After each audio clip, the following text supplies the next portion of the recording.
मैं मनोज, सहाचार्य, हिंदी विभाग, राजा सिंह महाविद्यालय सिवान।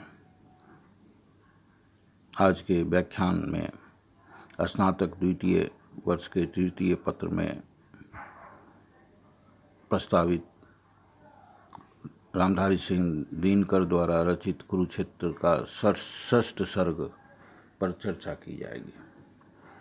जैसा कि आप सभी जानते हैं कि षष्ठ सर्ग का अंश बहुत बड़ा है, उसकी 10वीं कड़ी आपके सामने प्रस्तुत है।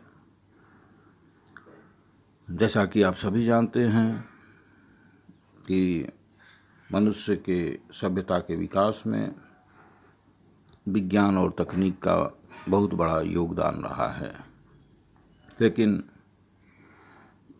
विज्ञान और तकनीक के इस्तेमाल में मनुष्य का बुद्धि तत्व हावी रहा है। वो विज्ञान के इस्तेमाल में इतना निष्ठुर हो जाता है कि अपनी भावनाओं की महत्ता वह भूल जाता है। विज्ञान का उपयोग सभ्यता के विकास में होना चाहिए, समानता के विकास में होना चाहिए, सबको सुख समान रूप से न्यायोचित सुख उपलब्ध कराने के लिए होना चाहिए। लेकिन उसके विपरीत सभ्यता के विकास के साथ विज्ञान का उपयोग ध्वंस के लिए, दूसरे के हक को मारने के लिए, अधिकारों के हनन के लिए, मानवता की हानि के लिए होने लगा। कवि इसी से चिंतित है। सभ्यता के विकास में मनुष्य को हृदय और बुद्धि के समतोलन के साथ चलना चाहिए, लेकिन कवि की नज़रों में मनुष्य ऐसा कर नहीं पा रहा है। मनुष्य प्रतिदिन विज्ञान के तकनीक का विकास करते जा रहा है। अब मनुष्य की सहूलियतों को बढ़ाने की जगह वो ऐसे ऐसे आविष्कार कर रहा है कि वो सभ्यता का विध्वंस कर दे। आप सबको याद होगा कि 1945 में नागासाकी और हिरोशिमा, जो जापान के दो बड़े शहर थे, उस पर अमेरिका ने परमाणु बम का इस्तेमाल किया था, जिससे वहाँ के लोग बड़ी संख्या में मारे गए थे। तो उसका दुष्परिणाम इतना भयावह है कि आज भी वहाँ के लोग लूल्हे लंगड़े पैदा होते हैं। वहाँ के न्यूक्लियर रेडिएशन का इतना दुष्प्रभाव है। कवि के जीवन काल में ही जब कुरुक्षेत्र की रचना कर रहे थे, उसी समय नागासाकी और हिरोशिमा की दुर्घटना हुई थी। इसी के उद्वेलन में वो विज्ञान के उपयोग पर बंदिशें लगाना चाहते हैं कि विज्ञान का उपयोग मनुष्य को सकारात्मक ढंग से करना चाहिए, नकारात्मक ढंग से नहीं करना चाहिए। और इसी चिंता के साथ वो कुरुक्षेत्र के षष्ठ सर्ग का यूँ कहें कि कुरुक्षेत्र की रचना करते हैं। मनुष्य सभ्यता का विकास करते करते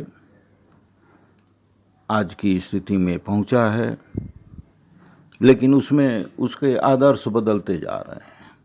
कभी उन आदर्शों को, विकास के आदर्शों को बदलना चाहता है। कहता है कि मनुष्य का श्रेय उसका आंसुओं की धार, श्रेय उसका भग्न वीणा की अधीर पुकार।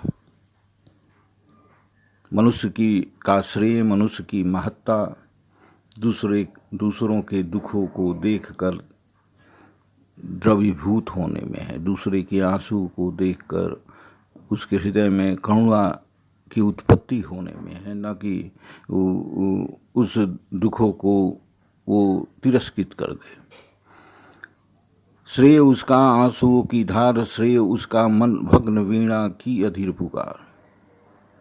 मनुष्य का महत्व इसमें है कि दुखियों की दुख से भरी हुई पुकार अगर कहीं से आ रही है तो उस पुकार पर पर वहाँ पहुँचे और उस दुख को दूर करने की कोशिश करे। असल में मनुष्य का श्रेय, मनुष्य की महत्ता इसी अर्थ में है। दिव्य भावों के जगत में जागरण का गान, वो दिव्य भावों के जगत में जागृति का गान करने में, दिव्य भावों को निरंतर जागृत करने में उसकी महत्ता है। तो वो ऐसा आयोजन करते रहे, ऐसी स्थिति बनाते रहे कि दिव्य भावों का ही जगत में प्रसार हो। मानव का श्रेय, आत्मा का किरण अभियान। मानव की महत्ता इस अर्थ में है कि आत्मा की सार्थकता, आत्मा की महत्ता के अर्थ में वो आत्मा के अर्थ को समझे और समझाए और उस भावनात्मक या आध्यात्मिक जिज्ञासा को तुष्ट करे। आजकल अध्यात्म बुद्धि के कारण अध्यात्म नेपथ्य में चला गया है। मानव का श्रेय, आत्मा का किरण अभियान, यजन अर्पण, आत्म सुख का त्याग। मनुष्य की महत्ता आत्मा के ज्ञानार्जन में है, यज्ञ करने में है, दूसरों के हित में न्यौछावर होने में है, अपने सुख के त्याग करने में है, तपस्या की दहकती हुई अर्थात प्रबल साधना करने में है। यजन अर्पण, आत्म सुख का त्याग, श्रेय मानव का तपस्या की दहकती आग। बुद्धि मंथन से विनिगत श्रेय वह नवनीत। कवि कहता है कि श्रेय वह मक्खन है, मनुष्य की महत्ता वो मक्खन है जो बुद्धि के मंथन से निकाला जाता है, निकला हो, और जो मनुष्य के हृदय को प्रेममय, सरल और पवित्र बनाता हो।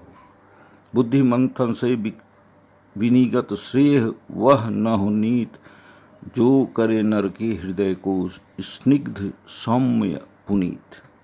मतलब मनुष्य की महत्ता इस अर्थ में है कि उसी बुद्धि मंथन से जो मक्खन निकले, उस मक्खन से मनुष्य का हृदय शांत हो, सौम्य हो और पवित्र हो। उसमें अपवित्रता का फैलाव न हो, उसमें भोगवादी मानसिकता का फैलाव न हो। श्रेय वह विज्ञान का वरदान, हो सुलभ सबको सहज जिसका रुचिर अवदान। कवि कहता है कि श्रेय वह, मनुष्य का श्रेय, मनुष्य की महत्ता इस अर्थ में है कि विज्ञान को वरदान के रूप में उपयोग करे। हो सब सुलभ सबको सहज जिसका रुचिर अवदान। श्रेय विज्ञान का वह वरदान है जो उन सबको ही आसानी से प्राप्त होता है जिनका देन सुंदर होता है। श्रेय मनुष्य की बुद्धि के कल्याण में आविष्कार का नाम है। हो सुलभ सबको सहज रुचिर अवदान। विज्ञान की महत्ता, विज्ञान वरदान तभी होगा जब सबको उसकी रुचियों के अनुरूप उसका अवदान निश्चित करे। श्रेय वह नरबुद्धि का शिव रूप आविष्कार।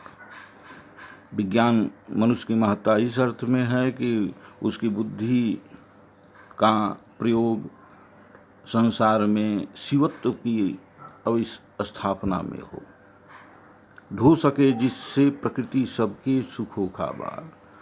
विज्ञान का वरदान के रूप में इस्तेमाल से मनुष्य का श्रेय, मनुष्य की महत्ता तभी होगी जब ऐसे विज्ञान का उपयोग करेगा कि सबके लिए सुखों का वहन कर सबको सुख की हिस्सेदारी उसके पास पहुंचाए। मनुज के श्रम के अपव्यय की प्रथा रुक जाए, सुख समृद्धि विधान में नर की प्रकृति झुक जाए। मनुष्य अपने परिश्रम के दुरुपयोग की परंपरा को समाप्त कर दे। श्रेय इस अर्थ में है मनुष्य का और मनुष्य को इतना सुख, इतनी समृद्धि प्राप्त हो जाए कि उसके सामने प्रकृति भी अपना सिर झुकाए। ऐसा विज्ञान का उपयोग, बुद्धि का उपयोग सभ्यता के विकास में मनुष्य को करना चाहिए। श्रेय होगा मनुष्य का समता विधायक ज्ञान। मनुष्य की महत्ता समता स्थापित करने में है, सभ्यता में समता स्थापित करने में है, समता का आदर्श लेके चलने में है, विभाजन और विषमता स्थापित करने में नहीं है। आजकल देखा जा रहा है कि बुद्धि का उपयोग विषमता को बढ़ाने में किया जा रहा है। स्नेह सिंचित न्यायपूर्ण विश्व का निर्माण।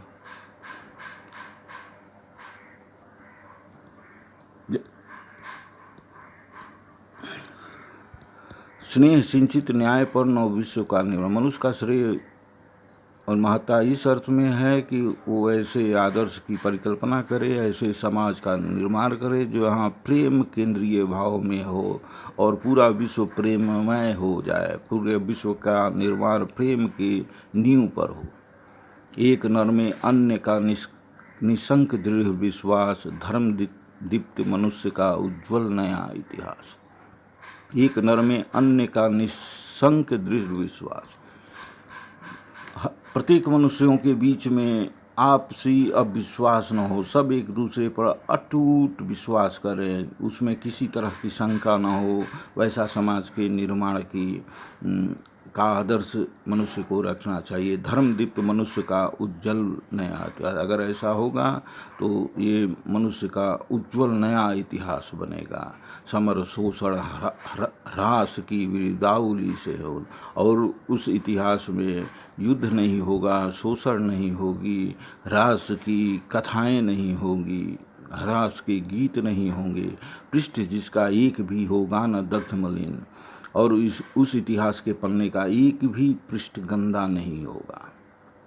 मनुष्य का इतिहास जो होगा सुधामय कोश। अगर बुद्धि का अगर सही इस्तेमाल किया जाए, मनुष्य सही इस्तेमाल करने लगे तो मनुष्य का इतिहास अमृत का कोश हो जाएगा, जहाँ केवल सुख ही सुख होगा, कोई दुख नहीं होगा। छलकता होगा सभी नर का जहाँ संतोष, जहाँ ऐसे समाज का निर्माण हो जाएगा जहाँ सब मनुष्यों को तुष्ट हो पाएंगे, संतुष्ट हो पाएंगे। किसी के जब विभाजन और असमानता नहीं होगी, धर्म मनुष्य के स्तर में किसी तरह का भेद नहीं होगा, तो स्वाभाविक है सभी मनुष्य संतुष्ट हो जाएंगे। युद्ध की ज्वर भीति से हो मुक्त, ऐसा समाज बने। कवि की कल्पना है कि युद्ध का भय न हो, जहाँ जब की होगी सत्य ही वसुधा सुधा से युक्त। जब युद्ध का भय नहीं रहेगा, किसी मनुष्य पर अटूट विश्वास होगा, तब सत्य ही वसुधा सुधा से युक्त। तब सही अर्थों में ये पूरी पृथ्वी अमृत से युक्त हो जाएगी। श्रेय होगा सुष्ठु विकसित मनुज का वह काल। तब वह कालखंड जब ऐसा सब कुछ होगा, वो 100% विकसित होगा। सही अर्थों में उसे विकसित कहा जाएगा। जब नहीं होगी धरा नर के रुधिर से लाल। ऐसा जब होगा तो मनुष्यों के खून से ये धरती लाल नहीं होगी। श्रेय होगा धर्म का आलोक वह निर्बंध। तब वो मनुष्य के सही अर्थों में उसका श्रेय कहा जाएगा कि धर्म की ज्योति निर्बाध रूप से सबके हृदय में फैलेगी। मनुष्य जोड़ेगा मनुष्य से जब उचित संबंध। जब हर एक मनुष्य एक दूसरे से किसी तरह के विभेद के बिना मनुष्यता के धरातल पर मिलेगा, तब ऐसी स्थिति बन पाएगी। साम्य की वह रश्मि स्निग्ध उदार, कब खिलेगी विश्व भगवान। कभी यहाँ टूटते हुए आग्रहपूर्ण प्रार्थनापूर्ण शब्दों में भगवान से प्रश्न करता है कि ऐसी साम्य की वह रश्मि स्निग्ध उदार, ऐसी समानता की किरण जो शांत हो, उदार हो, कब खिलेगी विश्व में, इस विश्व में कब खिलेगी, कब स्थापित होगी इस विश्व में, कब सुकोमल ज्योति से अभिषिक्त हो सरस होंगे जली सुखी रस आगेगा। कवि अंत में कहता है कब सुकोमल ज्योति से अभिषिक्त, कोमल प्रकाश से अभिषिक्त होकर कब ये धरती जो सूख रही है, जो भावना से हीन होती जा रही है, कब उसके प्राण सरस होंगे। हे भगवान, ऐसी स्थिति कब आएगी, मनुष्यों को ऐसी बुद्धि कब होगी, मनुष्य कब बुद्धि का इस्तेमाल सकारात्मक ढंग से सभ्यता के विकास में करेंगे। इसी के साथ इस षष्ठ सर्ग की चिंता यहाँ खत्म होती है और इस प्रार्थना के साथ खत्म होती है, इस गुहार के साथ खत्म होती है कि समानता यहाँ पर स्थापित हो, ये धरती स्वर्ग बन जाए। धन्यवाद।